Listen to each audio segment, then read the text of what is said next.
واذكر أخا عاد إذ أنذر قومه بالأحقاف وقد خلت النذر من بين يديه ومن خلفه ألا تعبدوا إلا الله إني أخاف عليكم عذاب يوم عظيم قالوا أجئتنا لتأفكنا عن آلهتنا فأتنا بما تعدنا إن كنت من الصادقين قال إنما العلم عند الله وأبلغكم ما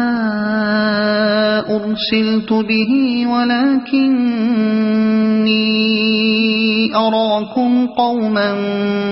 تجهلون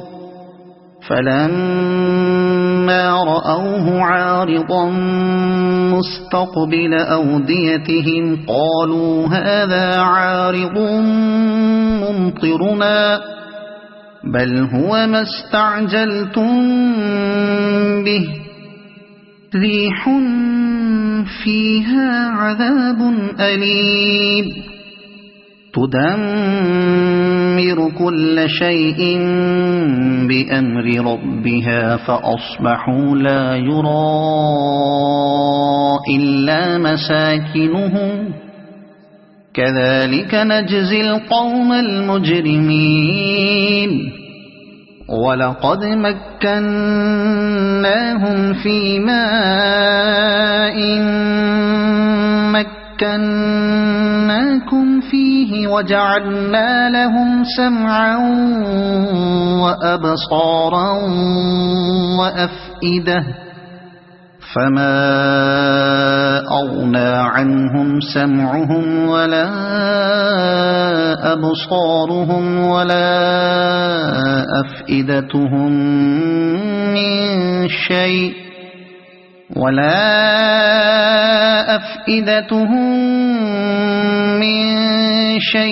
إذ كانوا يجحدون بآيات الله وحاق بهم ما كانوا به يستهزئون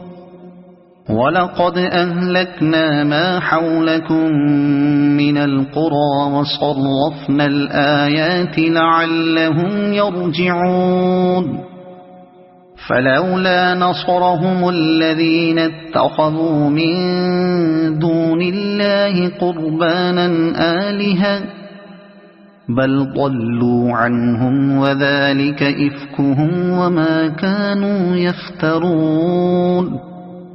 وإذ صرفنا إليك نفرا من الجن يستمعون القرآن فلما حضروه قالوا أنصتوا فلما قضي ولوا إلى قومهم منذرين قالوا يا قومنا إنا سمعنا كتابا أنزل من بعد موسى مصدقا لما بين يديه يهدي إلى الحق وإلى طريق مستقيم يا قومنا أجيبوا داعي الله وآمنوا به يغفر لكم من ذنوبكم ويجركم من عذاب أليم ومن لا يجب داعي الله فليس بمعجز في الأرض وليس له من دونه أولياء أولئك في ضلال مبين أولم يروا أن الله الذي خلق السماوات والأرض ولم يعي بخلقهن بقادر على أن يحيي الموتى بلى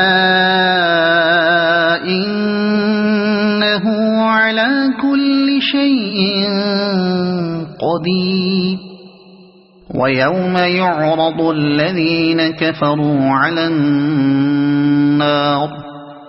أليس هذا بالحق قالوا بلى وربنا قال فذوقوا العذاب بما كنتم تكفرون فاصبر كما صبر أولو العزم من الرسل ولا تستعجل لهم كأنهم يوم يرون ما يوعدون لم يلبثوا إلا ساعة من